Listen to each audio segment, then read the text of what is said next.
I'm against tax increases in general. You know, about 2 or 3 weeks ago in the last week of session, we had one of the biggest tax increase proposals in the history of the state of Missouri that we voted on. I voted no. Mr. Smith was not there. That was one of the 23 days that he missed, and he wasn't there to vote. So we still don't know, and his constituents don't know, even though he still received pay for that. Now, Mr. Smith also in 2009, he introduced a bill that would double the sales taxes in the state of Missouri. Double the sales taxes. These would be taxes on food, prescription drugs, doctor visits, rent, and utilities. Now, we've already stated that the average family in the 8th Congressional District has an average income of $36,000. I don't know how he could justify that and feel good about himself. Okay, thank you. The next question comes from Mr. Cunningham, and it goes to Mr. Enyart. Gentlemen, our next question concerns the controversial topic of abortion. Mr. Enyart, an abortion doctor, was recently convicted of the murders of 3 newborn babies, reigniting the debate on when life begins. A federal judge also recently ruled that the morning after pill should be over the counter. When do you believe that life begins, and how do you weigh the rights of the unborn against the legal right of a woman to choose abortion? The Constitution Party and myself both believe that life begins at conception. One thing we have to look at, what shall the official position of government be? I want you to picture something in your mind for me. I want you to picture the figurine of Lady Justice. In one hand she's holding a sword, in one hand she's holding the scales of justice, and across her eyes are the blindfold, so that she cannot look upon one person differently than another, the rich different than the poor, the wealthy. The official position of government must be that life, human life, must be protected at all points along the spectrum. Human life must be protected, always. That is a position of the Constitution Party. That is my position. Life, the pro-life plank of our platform, is the one plank that we pull up out of alphabetical order and we put it at the top of the list. This is how important it is to us. Regarding a woman's life to choose, she needs to make her choice earlier in the process and not become pregnant. Thank you. All right, Mr. Slantz, you have 1 minute to comment. Personally, I'm opposed to abortion, and there should be no government funding of abortions. I don't like it being used as a common method of birth control. At its core, this is an individual rights decision. But at the same time we're debating the rights of the unborn, we need to also consider end-of-life issues. Each life needs to be considered on a case-by-case basis, not with broad strokes from Washington, D.C. So even though I'm personally opposed to abortion, I do not have a better solution other than maintaining the status quo as long as we're not funding abortions. If this is important to you, stop looking to the government to change it. They have it and they won't. If Ronald Reagan couldn't do anything about it in a Republican-held Congress, wouldn't even address it, what makes you think any change today with Republican representation would happen? I would not support an amendment to our Constitution. Okay, Mr. Hodges, do you have a 1 minute response? You know, I feel very strongly about this particular issue of it being a pro-life Democrat and a member of the pro-life Democratic caucus. I do believe that life begins in conception. I've been very consistent with that throughout my profession in serving the House of Representatives. You know, my opponent, Mr. Smith, says he's extremely pro-life, that he opposes embryonic stem cell research, but in 2010 he voted on multiple occasions for funding to support research facilities that conducted human cloning and that used stem cell. If you're going to be extremely pro-life, how can you vote to approve research on human cloning? I don't think that meshes very well. Okay, and Mr. Smith, do you have a 1 minute response? Here you go again, Steve Hodges, making up some more attacks, some lies. All I can say is that actions speak louder than words. Missouri Right to Life has chose to only endorse one candidate in this race because of their voting record. I am that candidate. The reason why they chose not to endorse Representative Hodges is because he decided to follow the leadership of the Democrat Party and refused to override Governor Jay Nixon's veto of a bill that said you cannot force employers to provide abortion services in their health care coverage. This gentleman refused to override his Democrat governor veto, to override the veto of the Democrat governor. He will do the same thing in Washington. He will go right along with President Obama and Nancy Pelosi, and that's the last thing the 8th District needs in Washington, D.C. Okay, gentlemen, thank you. The next question will come from Mr. Miller, and it will be this time for Mr. Slantz. Mr. Slantz, the issue of gay marriage has been in the news a lot lately. Do you support legalized gay marriage? And if not, do you think that tax breaks ought to be given to married heterosexual couples if gay citizens are not allowed to marry? I believe the government should have no role in marriage whatsoever, but it does. Some states have legislated that marriage needs to be only between a man and a woman. Some states have legalized same-sex marriage. But there's only one reason government has anything to do with it at all, and it's because of the money. Do we really marry for money? Currently, there are 1,100 laws on the books that benefit married couples. Social Security survivor benefits, joint tax returns, adoption rights are just a few. There's common law marriage, palimony, child support. I can't imagine why same-sex couples should be treated any differently, for better or for worse.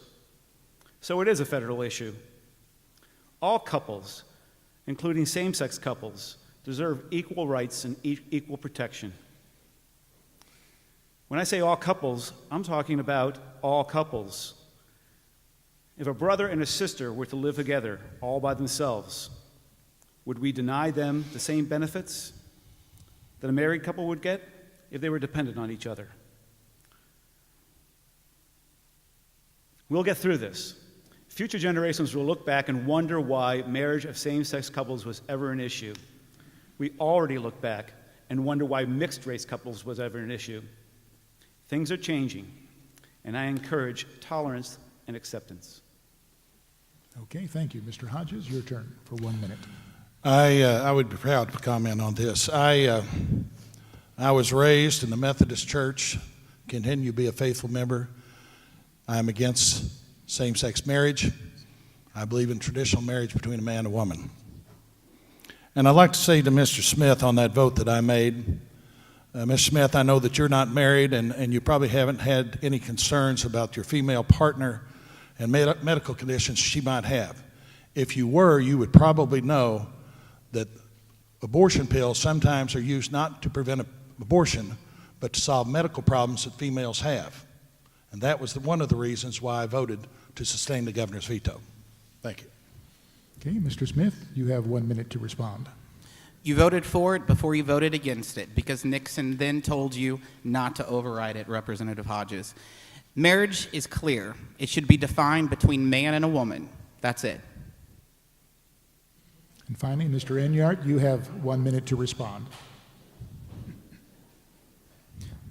The family is the solid foundation upon which society has been founded for as long as history has been recorded. Father, mother, children. You know those unintended consequences I mentioned earlier? Every time we start mixing it up, we have unintended consequences. We don't want to go down this road. Every society that has ever gone down this road has not long survived. The United States of America, if we let this be the law of the land and take us over, we will not long survive because the family is the social fabric. It's our foundation. It holds us together. We need the family to remain intact. It has worked throughout human history. Thank you. Okay, gentlemen, thank you. We're back to Mr. Hodges for the next question, and Mr. Cunningham has it. Actually, we're going to switch up if you don't mind, so All we right, get that would different be fine. candidates. Mr. Miller, I guess we'll ask the next question. Okay. For Mr. Hodges, right? Mr. Hodges, you have stated that there are parts of the Affordable Care Act, or Obamacare, that you agree with, and some parts that you don't.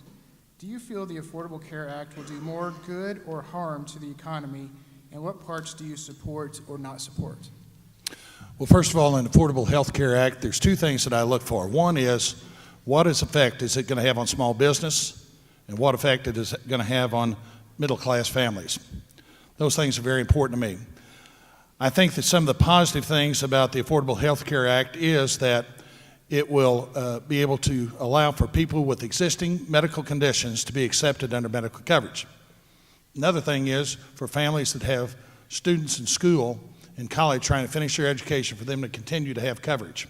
I think those things are good. I am very concerned about the cost that it would have, the cost effect it would have on small business and their viability. I've been there and done that. I did it for 30 years, from 1975 to 2005. I understand what those problems are, and at this point, I could not support the Affordable Health Care Act as it is. Okay, Mr. Smith, your turn for a 1-minute response. The Democrat senator, Senator Max Baucus, who was one of the original architects to the Obamacare, has described Obamacare as a train wreck. Folks, Nancy Pelosi thought she needed to pass the bill before she read it. Obamacare is a mess. It's a crisis. It's killing small businesses, and the last thing we need is government to be in the middle between a doctor and a patient. I support fully the complete repeal of Obamacare. Mr. Enyart, you have 1 minute. Obamacare, 2,700 pages. It seems like Congress can't pass any legislation that's under 1,000 pages anymore. I've written some technical documents. I think I can do a better job than that. But Obamacare, there's so much bad about Obamacare. It's the cost. The Congressional Budget Office every time they come up with a new estimate, the cost goes up. And it's, the last I heard, $2.6 trillion over a 10-year period. You remember that 46 cents on every dollar that the government's spending, that we're borrowing on the backs of my grandchildren? What's Obamacare going to do? It's just going to add more. No, we've got to get rid of Obamacare. We've got to dismantle it, totally repeal it, and start all over. Are there problems with health care? Of course. There's problems with everything. Are we looking for perfect? It doesn't exist. We can do better, but it's not Obamacare. Okay, and Mr. Slantz, you have 1 minute. The Affordable Care Act is neither affordable nor caring, and it should be repealed without replacing. But our vision needs to be much more bold than just that. We don't look to State Farm and Allstate every time we want to fill up our tanks or change our oil. Why should we be counting on health insurance for our routine health needs? Health insurance should be reserved for the catastrophic. The biggest reason health care expenses are high is because of the lobbyists and the special interest. By design, they keep the cost high and the supply low. This is what I would do. I would support legislation to dissolve the FDA. I would introduce legislation to make all drugs available over the counter, everything. By reducing licensing and laws that restrict entry into medical practice, more medical practitioners would enter health care. Last, let's just get the government out of health care business altogether. Thank you. All right, thank you, gentlemen. We have the next question now that will begin with Mr. Smith, and if I'm not mistaken, Mr. Cunningham is going to ask it this time. Thank you. Mr. Smith, former Congresswoman Joanne Emerson talked candidly after her resignation about how the willingness to compromise has all but disappeared in Congress. How is partisanship getting in the way of moving our country forward, and how open will you be, if elected, to compromise? You know, to get anything done, you have to work with everyone. I have that proven track record. For the last 8 years in the Missouri House, I've been very effective. I've not been a wallflower in Jefferson City. I've reformed regulations. I've reduced taxes. I have fought to protect agriculture, and I've done that by crossing the party line. I have a lot of friends on both sides, The thing that we have to understand is that you cooperate. You don't compromise on your core values. It's okay to disagree, just be respectful about it. You know, there's numerous Democrats that pass bills in the Missouri House every year. This year we had 15% of the House Democrats pass bills.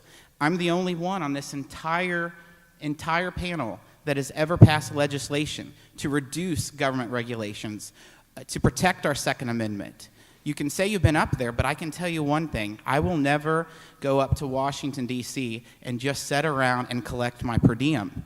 My opponent, on the other hand, has decided just this past session to go up 5 times, not even cast a vote, even during budget, which is our one constitutional responsibility, but he sure checked in to get his state government per diem.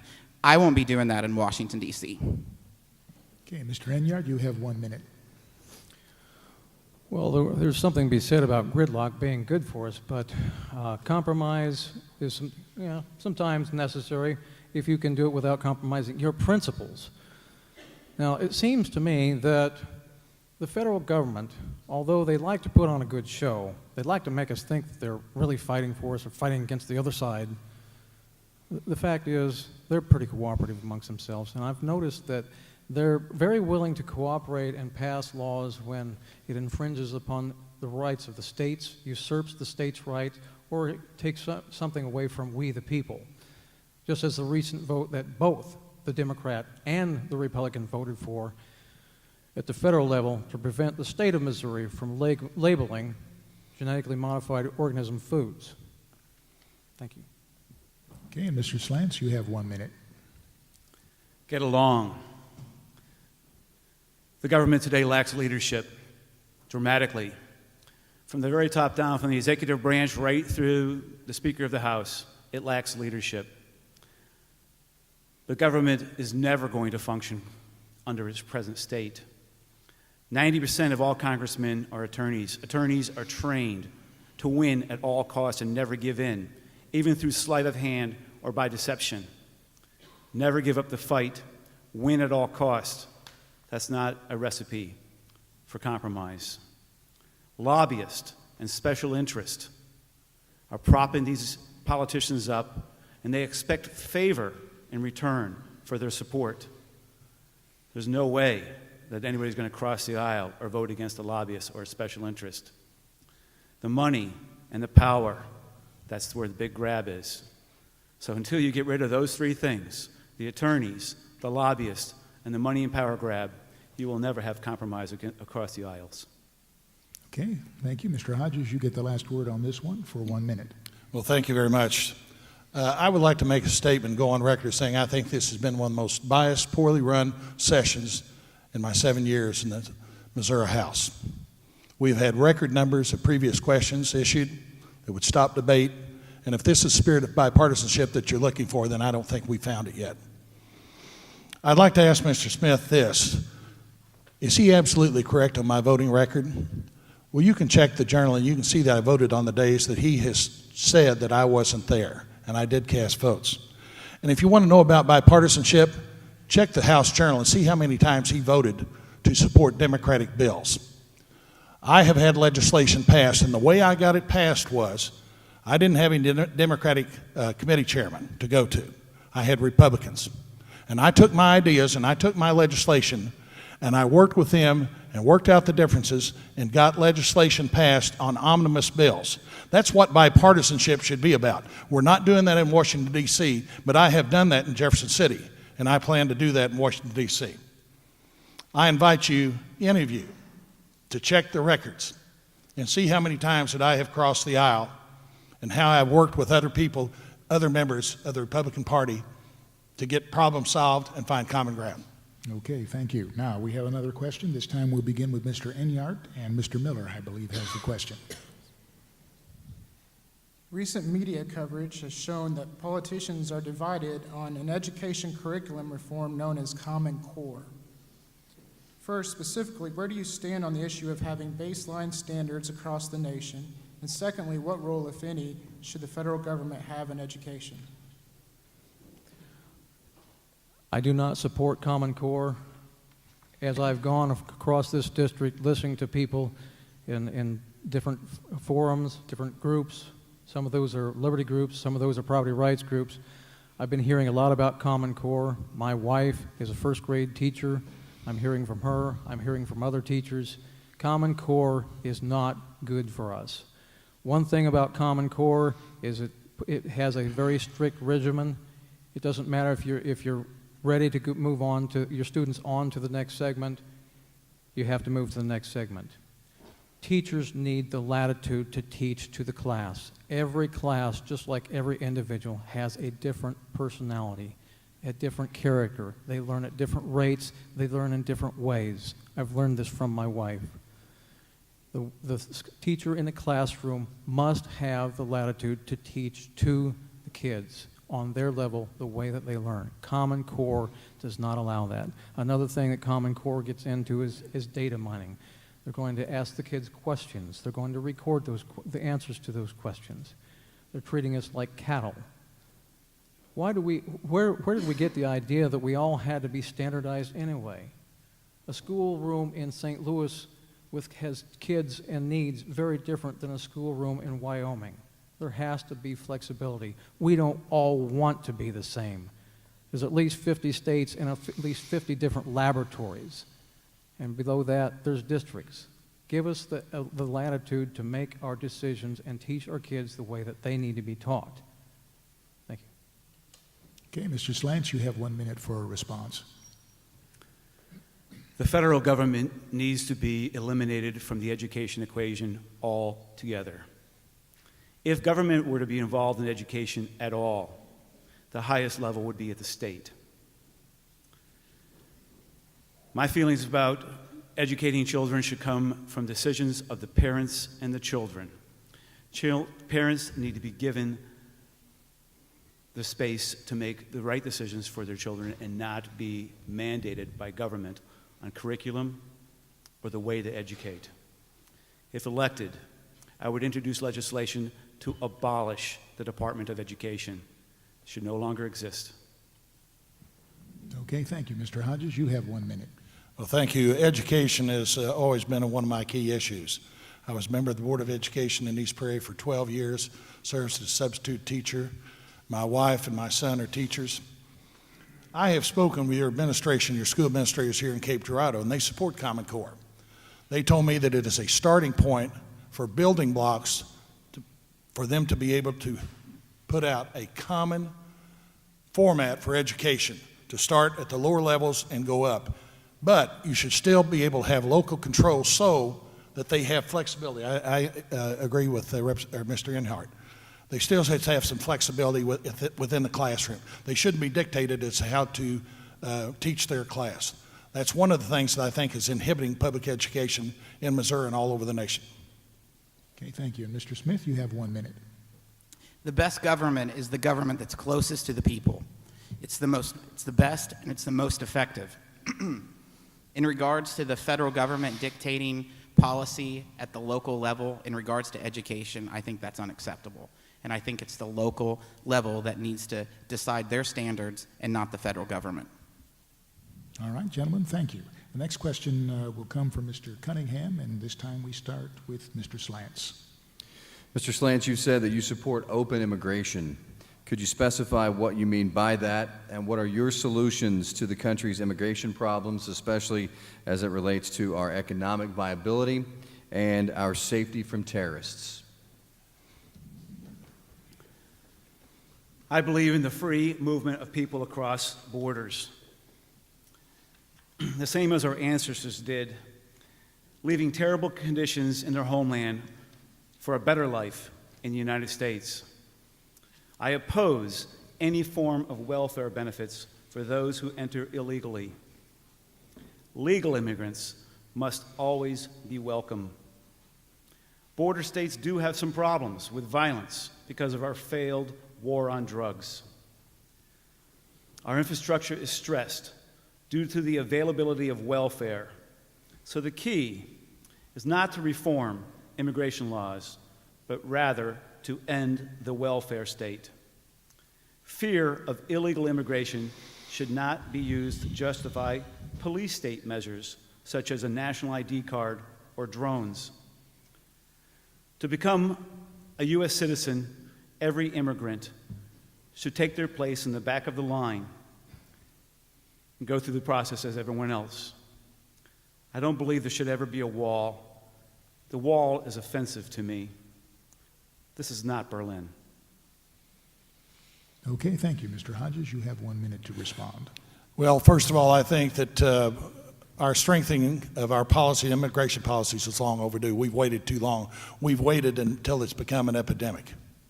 We need to strengthen our borders, and we need to come up with a system that allows businesses that have legal people here on working visas to be identified and separate those from people who are not legal.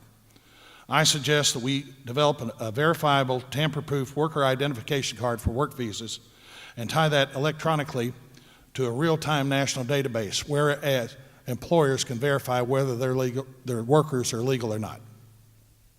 Okay, thank you. Mr. Smith, your turn for a 1 minute comment. I'm opposed to amnesty of any sort. I think we need to secure our borders, and we need to make sure government benefits don't go to illegal immigrants. There's a pathway of citizenship. You just need to obey the law in order to receive that. You know, I keep saying that we need to make Washington more like Missouri. I, in fact, co-sponsored legislation that passed and became law that provided that Missouri state benefits cannot be used by illegal immigrants. We need that in Washington, D.C. as well. Okay, and Mr. Enyart, you have 1 minute. I understand why illegal immigrants cross the border. I've been to Mexico. I like Mexico. I love Mexican food. I've been around Mexican people. I even stood up at a Mexican wedding once. And we're talking about the border with Mexico, so let's be frank about it. However, the United States citizens, Missouri citizens, have to come first. I may have feelings for the Mexican people, but Missouri has to come first. We have to close the border, and I do not favor amnesty whatsoever. Those who are already here illegally, they knew they were breaking the law when they crossed the border. They can go back out the door, they can get in line behind the 4 million people who are in line trying to do it the way we like to say, the right way, and try again. Thank you. All right, we're back to Mr. Hodges for the next question, and that question will come from Mr. Miller, I believe. Mr. Hodges, the Obama administration has taken criticism recently with stories surfacing about the IRS cracking down on conservative groups and the government secretly obtaining a broad swath of phone and email records of the media in the interest of identifying who leaked information. What was your initial response to these reports, and what is your opinion on how the administration is handling these scandals? Well, I think President Obama showed a real lack of leadership in these particular situations. This is similar to the Benghazi incidents when we had security information available to us to know that something might possibly happen, and we didn't take steps to secure the security of those 4 men that got killed. The invasion of privacy among several target groups by the IRS is not acceptable. Their job is to collect the revenue, to collect the income tax. It's not to target groups within our United States that have the liberties and the respect that they should have. I oppose that, and also I oppose the way that the Associated Press has been treated. And I think President Obama, I think he sought the resignation of the young lady that headed the IRS. I think anybody associated with that follows those directives ought to be removed, and not just removed and placed in another government entity. I'm talking about removed from government service. Okay, Mr. Smith, do you have a 1 minute response? Yes, it's absolutely unacceptable. Whether it's the IRS issue of targeting conservatives, Tea Party advocates, whether it's the Obama administration targeting reporters, whether it's Fast and Furious, whether it's Benghazi, you name it, the Obama administration, the Democrat Party, the party of Pelosi, the party of my opponent, Steve Hodges, they're the ones doing this. Folks, the last thing we need in Washington, D.C. is another vote for Nancy Pelosi or another supporter of Obama. I can tell you right now, I will never vote for Nancy Pelosi as Speaker of the House, and I will not support the reckless agenda of President Obama. Mr. Enyart, your turn for a 1 minute response. IRS, Department of Justice, the Homeland Security, Minerals Management Service, Securities and Exchange Service. Time after time after time again, we see that our federal agencies are not doing the job that they're purportedly supposed to be doing, but then they are infringing on rights. They're breaking the law themselves. The bottom line, folks, is we've got too much government. We've got so much government that the people that we elect to represent us can't even keep track of it. They're not in charge of it. They just set it, they just write more laws and create more federal bureaucracies, and then they just let it sail off in the sunset, write its own regulations, which are 10 times, if not 100 times more than the law had included in it to begin with. Unintended consequences. Bottom line, we have too much government, and we've got to start paring it down so that we, the people, can control it. Thank you. Okay, and Mr. Slantz, you have 1 minute to respond. Since its inception, every administration has used the IRS as its henchman. This is nothing new. This has been going on since the very first day.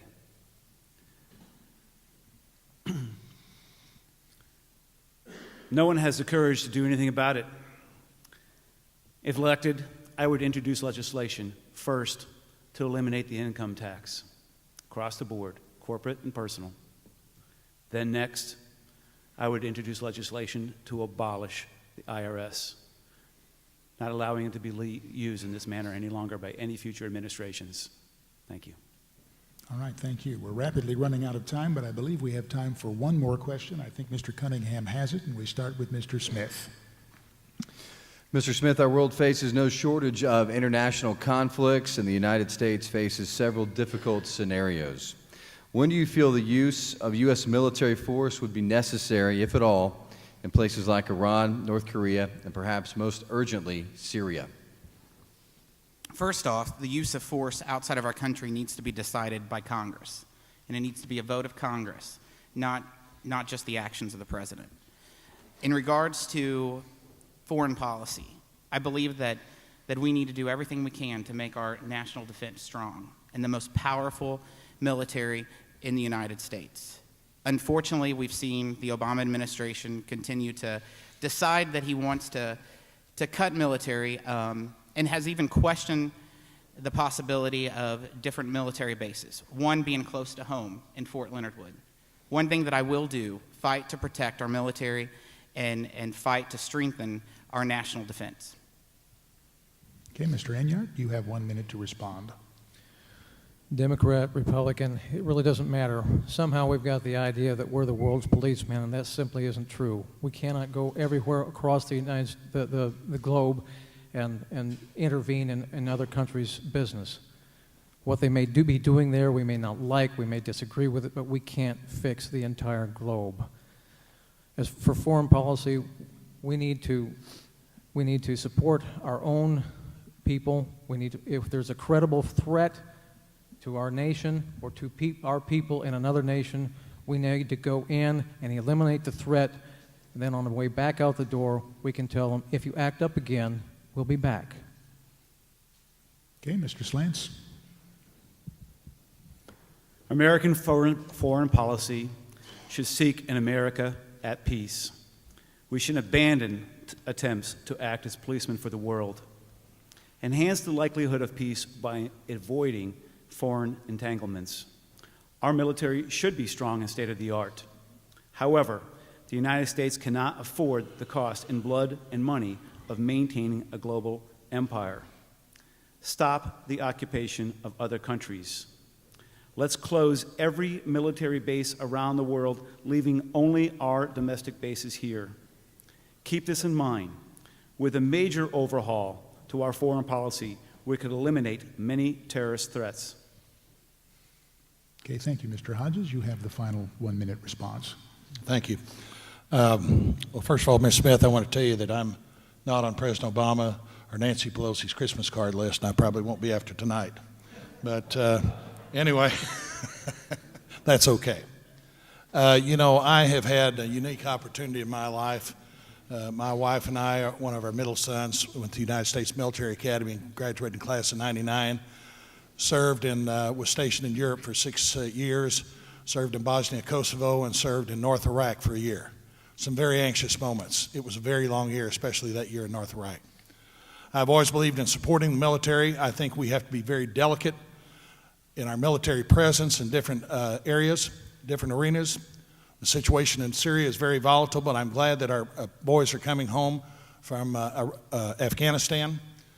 But I think that we need to keep a safe and secure and stout military program, and we also need to pay attention to the benefits for our veterans. They're very important. Thank you. All right, thank you. That concludes the question and answer period. So now we move to closing statements. As you know, each candidate will have 2 minutes to sum up. We're going to start with the two candidates who spoke last in the opening round. So that means we'll start with Mr. Enyart and then Mr. Slantz. Mr. Enyart, you have 2 minutes. Thank you, sir. I've gone across this district in this campaign, talking to small groups all over the place, and I've been making the same pledge to all of them. And I'll make it on live TV tonight, for the record, that I pledge to you that I will refuse access to me by all paid lobbyists, and I ask my colleagues on this stage to join me in that pledge. I will write legislation that will remove my own retirement benefits retroactive to January 1st, 2013, so that I don't serve one term and then get lifetime retirement benefits. I deserve only what I contribute to while I'm in there. Furthermore, I have several plans for reducing the size of government, for helping veterans. I am a veteran. Who else can represent veterans better than another veteran? I served a 6-year term in the United States Marine Corps, and then two-year terms in the active reserves. I built my own business from scratch. In my business, I have worked for people all across this district. I'm located in Piedmont. It's the geographic center of the state. I've worked in almost every county multiple times. I know this district, and I can serve the people, and I pledge that I will be the people's representative. Thank you. Mr. Slantz, you have 2 minutes for a closing statement. I have some very specific ideas and proposals of how to put the government into check. As I've said before, if elected, I would sponsor legislation to repeal income tax. Health care. Let's end government involvement in health care across the board. If elected, I would sponsor legislation to repeal Obamacare, not replace it. Let's cut spending. If elected, I will immediately sponsor legislation to eliminate the DHS. They have served their purpose. Also the TSA, as well as the EPA, the DEA, and IRS. I said it before, and it can't be said enough. Jason Smith seems pretty proud of the dozen or so endorsements he's received from big ag, pharmaceuticals, and the right to life. You know what I hear? Lobbyist, lobbyist, lobbyist. Whose phone call do you think he'll take first? The lobbyist or yours? Here's what I can offer to you and my advantage to you. I do not need to be politically correct. I am beholden to no one but you. I have the freedom of never having to answer to special interest. Every policy decision I make will be based on principle, not party ideals. My party does not expect me to toe the party line. The libertarian tent is a pretty big one, and there's enough room in here for all of you.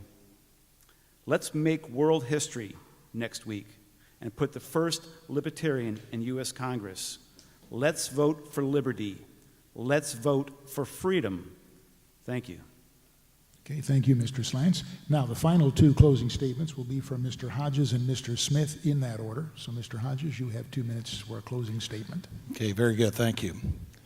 You know, again, I'd like to thank the organizers of this event. I hope that the audience and those viewers at home have gained something from this, that they have become informed voters. That was one of the things that from my first campaign.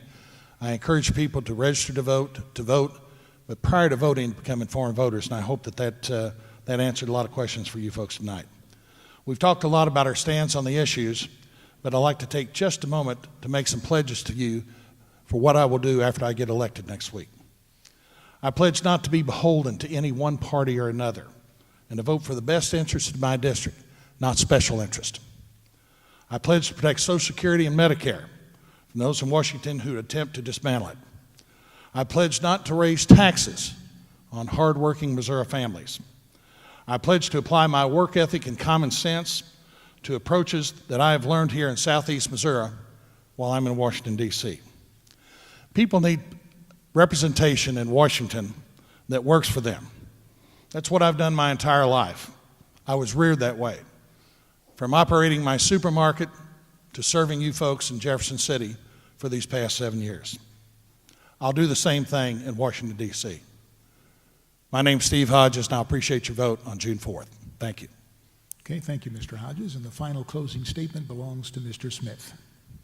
I want to thank the Southeast Missourian and also KFVS 12 and also Southeast Missouri State University for hosting this event. It's great to allow myself and the other candidates to be able to express our views. Folks, this election is crucial. It's a week from today. I've been crisscrossing this district in all 30 counties multiple times, visiting with men and women who are the heartbeat of America. They believe in our rural way of life. They believe that government's headed in the wrong direction under the Obama administration and the liberal policies. Folks, I'm definitely not your typical politician. You look at the folks up here, I'm clearly the youngest. I may have the least amount of hair on the stage. It's not gray, but the quality of my experience is very important. Washington is full of experience. We need a different type of experience. We need what I call Missouri common sense. We need to make Washington a lot more like Missouri. In Missouri, I have a record of passing a budget, balancing a budget, passing legislation that reforms burdensome regulations. There's over 170,000 pages of rules and regulations at the federal level. The Obama administration tried to regulate children working on family farms. Folks, that's the wrong direction for our country. I have fought for our Second Amendment rights. I have fought to protect the unborn. I have fought to get government off our backs and out of our way, and I will continue to do it. I've stood up to the party bosses. I've stood up to the big money interest. What I want to do is to stand up for you in Washington, D.C. I'm asking for your vote on June 4th. Okay, thank you, Mr. Smith. Ladies and gentlemen, that does conclude our debate. So at this point, I invite you to join me in expressing your appreciation for the candidates who participated tonight.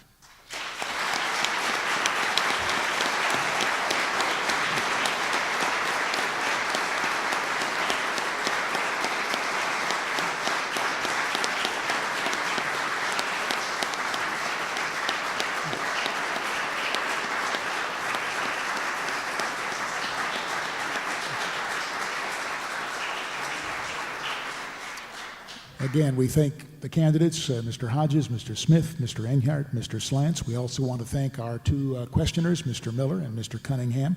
I also want to thank the civic-minded sponsors of this event tonight, Southeast Missouri State University, KFVS Channel 12 Television, and the Southeast Missourian. We remind you, in case you might need reminding, that the election is next week, and I know all of these candidates would appreciate your coming out. However you vote, we think it's important that you exercise your franchise. We hope what happened tonight maybe give you some additional opportunity for a more informed decision. That concludes our event tonight. Thank you for being here, and good night.